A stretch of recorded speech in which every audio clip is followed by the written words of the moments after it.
So how y'all doing, everybody? This is the Blue Chip Podcast by fans for fans. This is your host, Cody Potter. How y'all doing? So we got some big news today.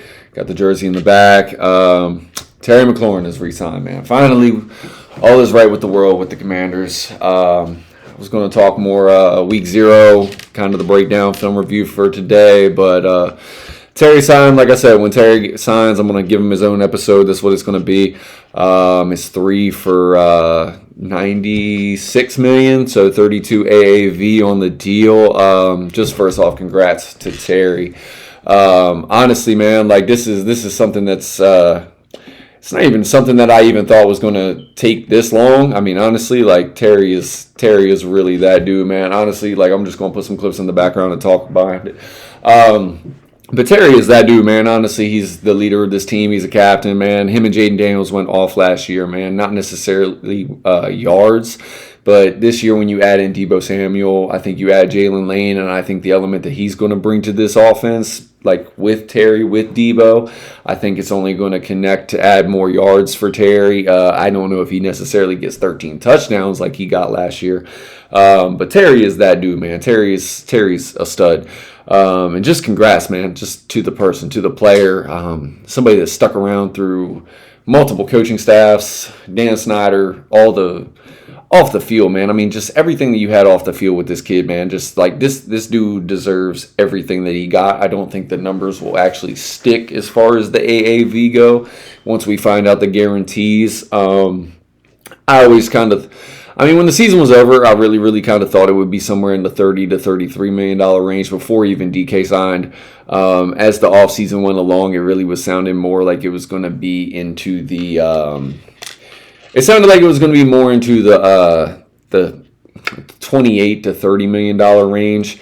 So all that said, once we get the guaranteed money in, we'll figure out how it goes, man. But just, I mean, there's a lot of elements to bring into this, man. Terry being your number one, adding in a Deebo Samuel who's going to affect the run game and the pass game underneath. And then I think what you have with Jalen Lane and everything that he offers and brings to the table, he can shoot up from the slot. He can play deep. He can hit you on them seam routes, man. Like he can route you up and get outside. Like he showed a little bit of that in preseason.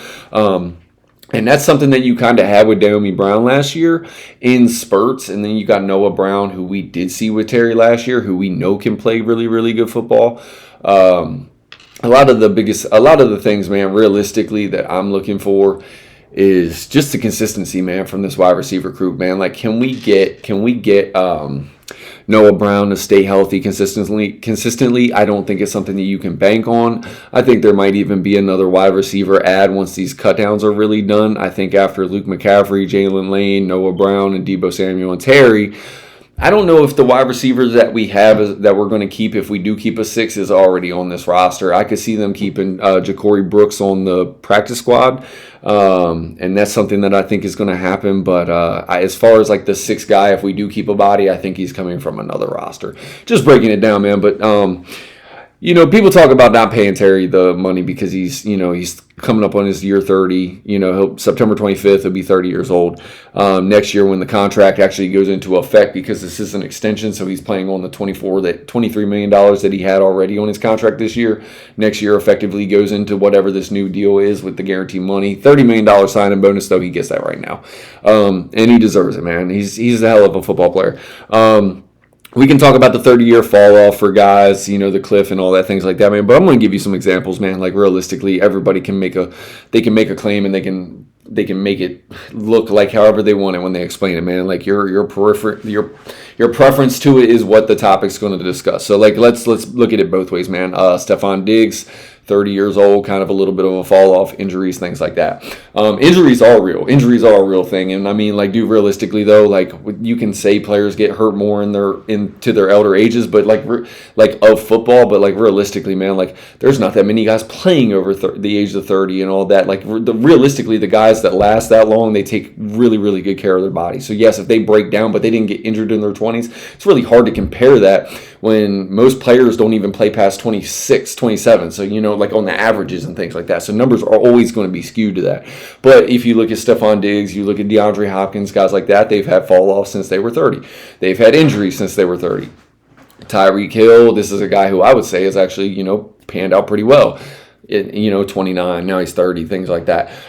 Mike Evans, he's played really, really good football. Mike Evans, I would almost say in the skill set, like the way he wins and the things that he does, like stylistically as a football player, probably leans more towards the DeAndre Hopkins, the Stephon Diggs kind of category, where he doesn't have that elite level speed, never really did play with elite level speed, has always kind of been a body kind of guy. But then again, Mike Evans is 6'5", Stephon Diggs 6'1", DeAndre Hopkins like 6'2", again, elite, not an elite speed guy. So when you're already not an elite speed guy and then you're getting injuries and things like that, and you were never really an elite separator to begin with for DeAndre Hopkins' case, he's always kind of separated with his routes and things like that. Same thing with Stephon Diggs, never really the over-the-top speed, and can body a guy, can go up and play above the rim and things like that. But it's just things that you're looking for from stylistically standpoint, man. But then you have like Devontae Adams. That's a guy that realistically, like, I think if you turn on the tape, I don't think Devontae Adams has had much of a fall off. You could say injury and things like that, but when he was balling out with Aaron Rodgers, like, his fall off was probably more to do with the fact that he left there and went to the Raiders. Still had a good year with Derek Carr, but it's Derek Carr and Aaron Rodgers in his prime, and the way that Aaron Rodgers was playing when he had, Devontae Adams, that's two different levels of quarterback. And, so it's really hard to compare that. And then, what I think we're going to see from Devontae Adams with Puka Nacua and Sean McVay's offense, I could see him getting back to it, man, because he was looking really good for the Jets. Like, when he was on the field, like, he still produces. Like, Devontae Adams will still route you up. And again, not even like the elite speed guy, but just he does so much with his routes, the way he runs them, like the way the nuances of the way he runs his routes. The second level, like the head fakes and body shakes and all this, how he never gives you that same look twice, is dude, like, he's a really good player. But again, you can talk about 30, you can talk about the production falling off, but like realistically, man, Devontae Adams is still that dude. So I think Terry McLaurin is one of those dudes. Like, he works to that level. He's a consummate pro. Like, is he going to continue to win above the rim, like down, into 32, 33, when he's like later in the contract years? I don't know, but he doesn't really have to, dude. Santana Moss played a whole different style of wide receiver when he had RG3 in like 2012 and 2013 than he had, played when he was playing with Mark Brunell, when he was a burner and still like that, playing from like the slot and things like that. So it's usage. It's how are we going to use him? How are we going to maximize this contract? Because now he's got it. And honestly, he's here. And you wanted him to be here anyway because he's a leader in this locker room. He's a guy that you want to see retire as a commander or as a skin, whatever you want to call us. But at the end of the day, this is a guy you build your team around. This is a guy that you do not want getting out of the building. This is a guy that you love having in this locker room. He has earned it from everything he did prior. I believe these are going to be his best 3 seasons coming up. Like, I think it only gets better from what he did last year. Maybe not from 13 touchdowns. I don't know if he's going to score more than 13 touchdowns. That's not something you can expect. That's very relative as far, that, like, not many people score 13 touchdowns ever in a season, much less, 13 seasons and 13 touchdowns and then stacking it from one year to the next. I think that's a lot to ask. But, as far as his yardage totals, his catching totals and things like that, like, I think your averages can really go up when you have a guy like Deebo Samuel, who you've got to watch underneath and the underneath routes, stylistically through the game, through the motion of the game, just, stylistically, it's like, we're playing this team, they're playing high, we're going to beat you with Deebo Samuel, and the safeties start to move up, and then you beat him over the top of Terry McLaurin, so maybe he doesn't have 6 catches that game, but his averages are way higher in the yards per catch, so it's like maybe he hits you for 3 for $110, for that game, and then, the next game, it's like teams are playing very, very, like, they're playing, the too high shell and things like that. So Terry McLaurin gets like 6 catches for 85 yards, maybe a touchdown, whatever it is like that week. But it's like, dude, realistically, like, as the games add up, I think he is going to do much better, like in the yardage totals. I could see him still having 1,200 yards. But a lot of this does have to do with how does he start this year, because he hasn't been in camp and all that. And you can talk about getting in game shape and things like that. Like, I do think you try to ramp him up from game 1 to game 4. I think there is a gradual ramp up. Like, I don't think I'm coming out and just saying, hey, Terry, here's 3 go balls, and then trying to play him above the rim and things like that. Like, maybe I give him a couple, like a screen pass earlier or something like that, which kind of bleeds into what you're going to do with Deebo, kind of bleeds into what you're going to do with Bill, our running back, kind of bleeds into what you're going to do with Jalen Lane, because he's also very effective in the pass game and things like that. So it's like, realistically, as we go along, man, it's ramping Terry up, getting him ready. This is Jaden Daniels' number one weapon, dude. Like, you were never going to let Terry McLaurin out of this building. The personality type, the leadership traits, like everything you want in a player, Terry McLaurin gives you. So at the end of the day, congrats to Terry McLaurin. Thank you, Adam Peters, for getting it done. However you fall on this throughout the season, man, like nothing really changed for me. I keep a level head. I don't ride the waves. I had to report on what I had to report because there's always reports. But at the end of the day, man, it's like, dude, like Terry is that dude. I never thought he was going to leave. There was never really a doubt in my mind. I gotta present the different scenarios because that's what we do here. But at the end of the day, man, it's like it's just not a player that you let go. It's not a player that you even consider letting go. You had him for another year of the contract. Like, you got to hope that the deal is going to get done. I've said it from the very beginning. Like, when we even hired AP, I was like, I want to see how these contract situations work out. I have no concern with how this played out. Like, as far as an aging player trying to get money, it's a little bit more of what he's done compared to what he's also going to do. There is the age thing and things like that. I think when the averages all come out and the guaranteed money comes out for what this contract really looks like stylistically, I think it's going to be more close to the 28 to 30 than the 32 to 33, which is what they're being reporting right now. So it's like at the end of the day, who gives a crap? Terry's here.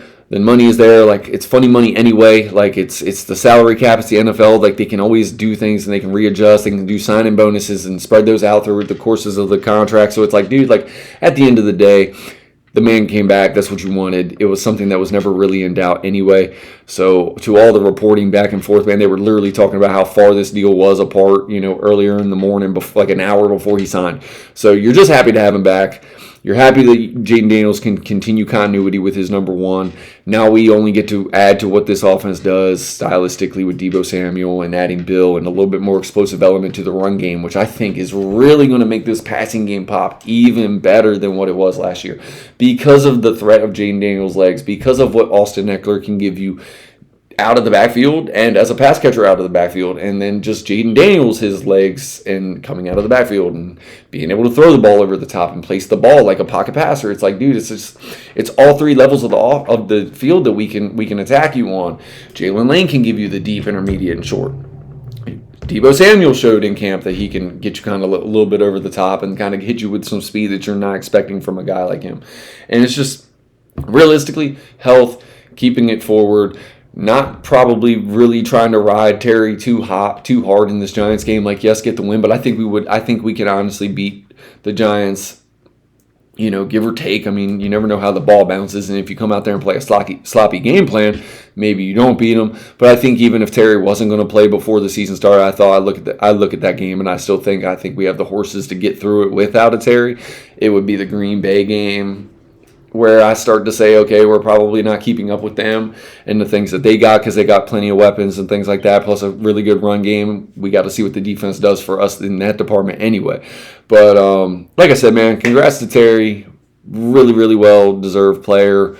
Gets the deal he wanted, at least, numbers-wise and things like that. And I'm just excited to see where this team goes to this year, man. Now that we can actually talk about the whole team and talk football and things like that. I'm going to have more pods about the week 0, week 1 coming up, man. It's full steam ahead for me this time of year. So I'm going to get the week 0 reports and things like that, like the week 1 matchups and things like that I'm looking forward to. And we'll get them guys to you. I appreciate you guys stopping by for the Terry McLaurin re-sign. So thank you guys for sticking around, man. Have a great day. Peace.